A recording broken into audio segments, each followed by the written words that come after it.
नमस्कार प्यारे विद्यार्थियों एवं विद्वान साथियों। मेरे पीछे आप जो तस्वीर है वो देख रहे होंगे। इस तस्वीर के अंदर बेरोजगार विद्यार्थी नजर आ रहे हैं। जिन विद्यार्थियों के हाथ में पेन और कॉपी होनी चाहिए थी, उन विद्यार्थियों के हाथ में आखिर ये तख्ती क्यों? और उन तख्तियों के ऊपर लिखा गया है, ओबीसी आरक्षण विसंगति को दूर करो, बेरोजगार अभ्यर्थियों के साथ न्याय करो, 2018 का आदेश वापस लो। ये सब क्या था? आखिर 2018 के आदेश के बाद में ऐसा क्या हो गया कि ओबीसी के विद्यार्थियों को ही आंदोलन के लिए सड़कों पर उतरना पड़ा?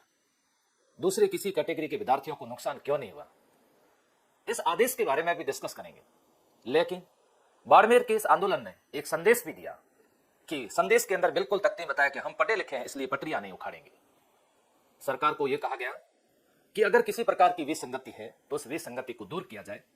कई बार क्या होता है कि कोई आदेश पारित करने के बाद में उसके दूरगामी परिणाम क्या होंगे, इसके बारे में सही तरह से उसका विश्लेषण नहीं होता है, जिसके कारण दूरगामी परिणाम बहुत खतरनाक होते हैं। ऐसा ही 2018 के आदेश में देखने को मिल रहा है। आखिर क्या है 2018 का आदेश और क्या है ओबीसी के आरक्षण? अभी कुछ समय पहले से आपने देखा होगा, ये आंदोलन जब भी चल रहा है तब दो तरह के शब्द सुनने को मिलते हैं, वर्टिकल और हॉरिजॉन्टल। क्या है वर्टिकल आरक्षण, हॉरिजॉन्टल, इसके बारे में भी आपके सामने डिस्कस करूंगा। देखिए, जब बात आती है वर्टिकल आरक्षण की, ये वर्टिकल आरक्षण है जिसको हम जन्मजात आरक्षण के रूप में मानते हैं। जन्मजात आरक्षण, कोई ओबीसी के अंदर जिसने जन्म ले लिया उसको आरक्षण मिलेगा कितने प्रतिशत? 21%। ईडब्ल्यूएस के अंदर है तो उसको आरक्षण मिलेगा 10%। इसी प्रकार एससी एसटी वगैरह एमबीसी सभी को आरक्षण दिया जाएगा। तो ये वर्टिकल आरक्षण है।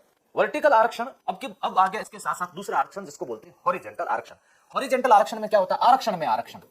इसको सरल भाषा में हम ऐसे समझ सकते हैं कि आरक्षण में आरक्षण, ये आरक्षण के अंदर आरक्षण। अब कहोगे सर आरक्षण के अंदर आरक्षण कैसे? जैसे 21% ओबीसी के लिए सीटें निर्धारित की गई है, इन 21% की 12.5% भूतपूर्व सैनिकों को दी जाएगी, महिलाओं को इसमें दी जाएगी, हैंडीकैप हो गए उनको दी जाएगी, उत्कृष्ट खिलाड़ी हो गए उनको दी जाएगी। इससे किसी को भी कोई आपत्ति नहीं है, इससे किसी को कोई आपत्ति नहीं है, क्योंकि अगर 1000 सीटें हैं मान लो ओबीसी की, तो उसमें से 12.5% उनको मिल जाती है। जनरल में भी ऐसा ही होता है, ईडब्ल्यूएस में भी इसी प्रकार का हॉरिजॉन्टल आरक्षण है। आरक्षण हॉरिजॉन्टल आरक्षण सभी कैटेगरी, ईडब्ल्यूएस में भी ऐसा ही होगा और एससी में भी ऐसा ही होगा, एसटी में भी ऐसा होगा। तो इससे किसी भी विद्यार्थी को किसी तरह की कोई समस्या नहीं है। फिर आगे बढ़ते हैं। अब क्या होता है, भूतपूर्व सैनिकों के लिए 12.5% आरक्षण का प्रावधान किया गया है, क्योंकि अभी वर्तमान में मुद्दा यही चल रहा है। राज्य सेवा में इनको 5% दिया जा रहा है, अधिन सेवा के अंदर 12.5% इनको आरक्षण किनको? भूतपूर्व सैनिकों को दिया जा रहा है। यह आरक्षण का प्रावधान 1988 ईस्वी से आरक्षण का प्रावधान किया गया। एक आदेश आया, इस आदेश ने ही सब कुछ बदल करके रख दिया। वो आदेश था 17 अप्रैल 2018 का आदेश। 17 अप्रैल 2018 के आदेश के अंदर एक लाइन लिखी गई और वो ये थी कि इस आरक्षण में आरक्षित वर्गों, इस आरक्षण में, किस आरक्षण में? हॉरिजॉन्टल आरक्षण में आरक्षित वर्गों के पदों की तय संख्या की सीमा को, आरक्षित वर्गों के पदों की तय संख्या की सीमा को समाप्त किया जाता है। मतलब 12.5% जो तय की गई थी, अब इस सीमा को समाप्त किया जाता है। मतलब इससे ज्यादा भी भूतपूर्व सैनिक इसमें आ सकते हैं। पहले तो कितने आएंगे? 21% में कितने आएंगे? 12.5% आएंगे, इससे ज्यादा नहीं आएंगे ना, इससे ज्यादा नहीं आ सकते। अब इन्होंने 12.5% की तय सीमा समाप्त कर दी है। इसका मतलब ये 12.5% से ज्यादा आ सकते हैं। कितने आ सकते हैं? 21% के 50% भी आ सकते हैं और 21% के 100% भी आ सकते हैं। अब आप कहोगे क्या सर ये फौजी इतने होशियार होते हैं कि वो इतना पढ़ लिख जाते हैं कि मेरिट के अंदर आ जाते हैं और हम पिछड़ जाते हैं? ऐसा नहीं है, ऐसा नहीं है। फौजी होशियार हो, पढ़े लिखे हो, सब कुछ हो, हम उनका सम्मान करते हैं और हमेशा करते आएंगे। अगर वो पढ़ लेकर के अच्छी तरह से मेरिट में आ जाते हैं तो वो वैसे जनरल की कैटेगरी के अंदर चले जाएंगे, या फिर 21% के अंदर सीधा आ जाते हैं, तो उसमें कोई दिक्कत नहीं है। तो फिर आखिर में दिक्कत कहां पर हुई? दिक्कत यहां हुई, देखिए यहां मैं बता देता हूं आपको। राजस्थान पुलिस कांस्टेबल भर्ती 2019 का देखिएगा, पूरी विज्ञप्ति के अनुसार पूरा विवरण बता रहा हूं। मैंने पूरी विज्ञप्ति को वापस देखा है, पूरा पढ़ा है और इसकी जानकारी ली। इस विज्ञप्ति में बताया गया कि पद 5000 होंगे, बिल्कुल स्पष्ट लिखा हुआ है 5000 पद होंगे। फिर लिखा हुआ है भूतपूर्व सैनिकों के बैकलॉग पदों सहित, भूतपूर्व सैनिकों के बैकलॉग पदों सहित 5000 पद होंगे। बैकलॉग पद कितने हैं? 1480 पद है। बैकलॉग 1480 भूतपूर्व सैनिकों के पद है। अब ये 1480 बैकलॉग भूतपूर्व सैनिकों के पद है। इन भूतपूर्व सैनिकों में अभी सरकार को भी पता नहीं है कि ये 1480 में से जितने भी आवेदन आए हैं, ये आवेदन भूतपूर्व सैनिकों की कौन सी कैटेगरी के आए, ये सरकार को पहले से पता नहीं रहता है। अब क्या होगा? अब देखिए, मान लो एक जिला है, जिस जिले का नाम है भीलवाड़ा। भीलवाड़ा जिले में पुरुषों की संख्या मैंने बताई है। भीलवाड़ा जिले के अंदर जनरल के अंदर कितने पद है? पुरुषों के 15 पद है। विद्यार्थी सोचेंगे कि 15 है, हमारा सिलेक्शन हो जाएगा, यहाँ वो आवेदन करेंगे। फिर ओबीसी के कितने पद है? पुरुषों के 37 विद्यार्थी खूब सारे यहाँ पर आवेदन करेंगे। एससी के कितने हैं? 5 पद है। एससी के आरक्षण पदों के लिए आवेदन किए जाएंगे। और एसटी के कितने हैं? एसटी और एससी के ना 5 8। और इसके लिए भूतपूर्व सैनिकों का बैकलॉग कोटा कितना रखा गया? 57। बैकलॉग कितने हैं? 57। ये 57 पद इनके अंदर समाहित करेंगे। इनके अंदर कहीं पर भी ये समाहित कर सकते हैं, 57 पद इनमें शामिल किया जा सकता है, तो फिर पीछे रहेगा क्या? ऐसी स्थिति के अंदर जब आवेदन होने के बाद में पता चला कि 57 में से 40 ऐसे थे जो कौन सी कैटेगरी में आते थे, ओबीसी के अंदर आते थे, और ये 40 ओबीसी के अंदर आते थे, और यहां पद कितने हैं? 37 है, तो 37 तो इसके अंदर समाहित कर दिए गए। क्या ओबीसी के किसी विद्यार्थी का सिलेक्शन हुआ क्या? नहीं हुआ, एक भी विद्यार्थी का इसके अंदर सिलेक्शन नहीं हुआ। तो फिर सिलेक्शन नहीं हुआ तो यहां आपने आवेदन क्यों करवाए ओबीसी के विद्यार्थियों को? यहां आपने उन विद्यार्थियों को तैयारी क्यों करवाई? ऐसी स्थिति के अंदर ये विद्यार्थी अब कहां जाए? जब विद्यार्थी भीलवाड़ा जिले का टॉप रैंक का विद्यार्थी, टॉपर विद्यार्थी, जो संकल्प संस्थान से था, एक बच्चा जिसके हाईएस्ट अंक आए थे, मुझे लगा था ये भीलवाड़ा का टॉपर होगा, लेकिन बाद में जब रिजल्ट आया पता चला कि सर मेरा सिलेक्शन नहीं हुआ। मैंने पूछा क्यों नहीं हुआ तेरा सिलेक्शन? तो उन्होंने बताया सर सारे एक्स सर्विसमैन ले लिए। आखिर एक्स सर्विसमैन ओबीसी में क्यों लिए? ओबीसी में एक्स सर्विसमैन इसलिए लिए गए क्योंकि एक्स सर्विसमैन लगभग कितने प्रतिशत, 90% जो होते हैं वो इस वर्ग से होते हैं, ओबीसी वर्ग से होते हैं, और वो आरक्षण का फायदा ले लेते हैं। किसी न किसी में फीस वगैरह में एक दो फायदा लेने के बाद में फिर वो जनरल कैटेगरी उनको समाहित नहीं किया जाता है। ऐसी स्थिति में उनको समाहित किया जाता है कहां पर? जिस कैटेगरी के होते हैं उनको उसी कैटेगरी के अंदर समाहित किया जाता है। यह समस्या बहुत बड़ी खतरनाक समस्या है। तय सीमा से ज्यादा बैकलॉग कोटा अंदर आने के कारण यह समस्या बहुत ज्यादा चल रही है, और भूतपूर्व सैनिकों का बैकलॉग कोटा जो 3 साल तक रहता है, इनके खाली रहते हैं, और अब आने वाले समय के अंदर भूतपूर्व सैनिकों की संख्या बढ़ रही है। तो ऐसी स्थिति के अंदर यहां पर एक और विचारणीय बात यह है, क्या ये केवल ओबीसी को ही नुकसान पहुंचा सकते हैं? नहीं, ये एससी, एसटी, जनरल, ईडब्ल्यूएस सबको नुकसान कर सकते हैं, लेकिन उसमें इस संख्या में फौजी भूतपूर्व सैनिक नहीं है, और भूतपूर्व सैनिक नहीं होने के कारण समस्या उनको किसी प्रकार की समस्या नहीं। अब एक बात और बता देता हूं कि अगर ऐसा नहीं होता, ये 37 पद है, 37 में से 12.5% भूतपूर्व सैनिकों को दिया जाए तो भी यहां पर भी ओबीसी के विद्यार्थियों का चयन होता। यहां पर भी एससी, अगर एसटी में 5 में से 12.5% दे दोगे तो भी एसटी के विद्यार्थियों का चयन होगा, या एससी के 8 में से 12.5% उनको दे दोगे भूतपूर्व सैनिकों को तो भी चयन होगा। लेकिन 100%, 100% सीटें खत्म कर दी गई, वो चली गई। और बैकलॉग कोटे के जो आपसे इससे ऊपर लिखा 1480 में से आप समझ लीजिए 1200-1300 जो है भूतपूर्व सैनिक, वो सब ओबीसी से हैं, और जब वो सब ओबीसी से हैं तो उन ओबीसी के अंदर वे जिले जहां पर इन्होंने आवेदन ज्यादा कर लिया, वे सभी जिले इन्होंने क्या कर दिए? लॉक कर दिए। ये एक बहुत बड़ी समस्या देखने को मिली।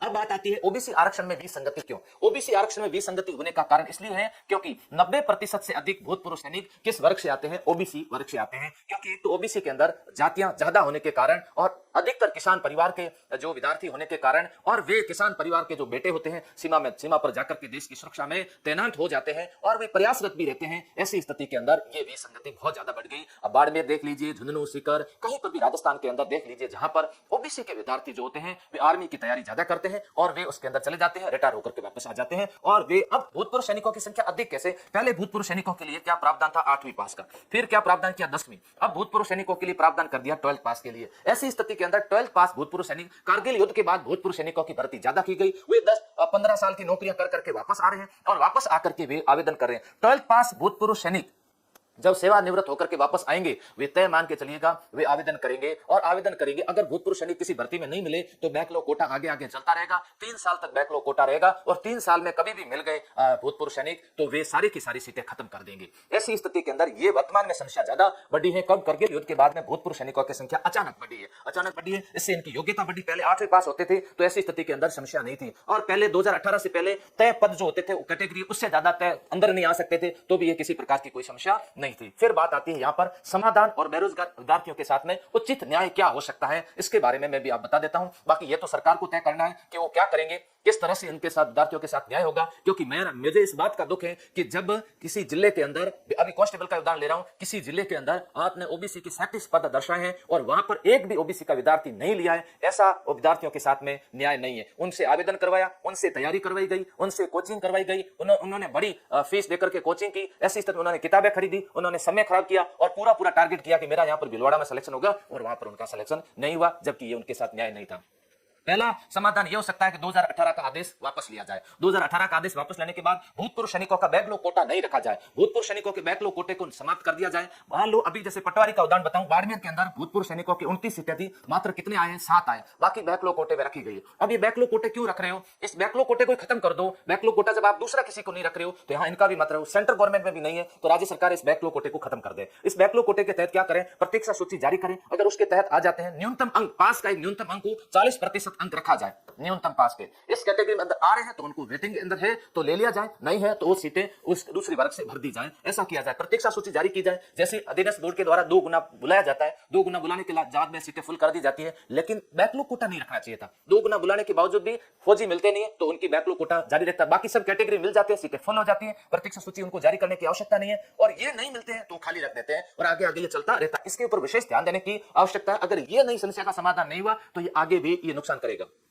2018 के बाद भर्तियों पर पुनः विचार किया जाए। 2018 के बाद जिन जिन विज्ञप्तियां निकाली गई और विद्यार्थियों को फॉर्म भरवाए गए उस पर पुनः विचार किया जाए। वंचित अभ्यर्थियों का चयन किया जाए और उस विद्यार्थियों का चयन किया जाए जिनकी वास्तु के अंदर वहां पर उनके पद के लोग हकदार थे। और अगर वो हकदार थे 12.5% कोटा भूतपूर्व सैनिकों को देने के बाद में जो पद बच रहे थे उन पर उन विद्यार्थियों का चयन किया जाए जिन विद्यार्थियों ने आवेदन किया था। यह रिकॉर्ड सरकार के पास में होगा ताकि उन विद्यार्थियों के साथ में न्याय हो। नहीं तो अगर इसी तरह से आगे की भर्तियां अगर हम देख लें, वन रक्षक, वनपाल, इसी के अलावा और भी कई भर्तियां अगर आप देखोगे अभी भी उसमें आप देखना विज्ञप्ति के अंदर बैकलॉग कोटा लिखा गया है और ये बैकलॉग कोटा सबसे ज्यादा नुकसान ओबीसी के विद्यार्थियों को करेगा। ओबीसी आरक्षण आंदोलन से संबंधित कुछ समय पहले 4-5 महीने पहले विद्यार्थी मेरे से मिले थे, तब मैंने उनको कांस्टेबल विज्ञप्ति परिणाम आने के बाद उनको विसंगतियां बहुत अच्छे तरीके से समझाई थी। मैंने कहा देखो ये एक विसंगति है और ये बहुत ज्यादा नुकसान कर रही है। उस समय विद्यार्थियों का प्रयास भी काफी अच्छा रहा था और काफी विद्यार्थी उनके साथ जुड़े थे, लेकिन लोग समझ नहीं पाए कि वास्तव में विसंगति है क्या। वे समझ रहे थे हमारा आरक्षण खत्म हो रहा है, आरक्षण खत्म नहीं हो रहा, यह वास्तव में खत्म ही हो रहा। अब ये इस तरह से लिया जाएगा 37 में से एक भी सीट भी सिलेक्शन नहीं है तो खत्म ही माना जाए। अभी इन दिनों के अंदर भी विद्यार्थी हित को लेकर के मैंने पूरा समर्थन किया। मैंने कहा देखो विद्यार्थी किसी भी वर्ग का हो, अगर इसी तरह का अगर नुकसान होता रहा तो विद्यार्थी को पढ़ने से कोई मतलब नहीं और हमारा पढ़ाने से भी कोई मतलब नहीं है। ऐसी स्थिति में इस बार भी मैंने पूरा समर्थन किया विद्यार्थियों के हित के लिए और कहा कि विद्यार्थी हित सर्वोपरि है और हमारे जितने भी जनप्रतिनिधि है और जनप्रतिनिधियों से ही सरकार बनती है। मुझे लगता है सरकार के द्वारा न्याय किया जाएगा, सरकार के द्वारा इस बात को सुना जाएगा और सर्वसहमति से जितनी कैटेगरी के एमएलए एमपी हैं वो सर्वसहमति से अपने विचार रखेंगे और कहेंगे कि वास्तव में इन विद्यार्थियों के साथ अन्याय हुआ है और इन विद्यार्थियों को न्याय होना चाहिए। इसी के साथ जय हिंद, जय भारत।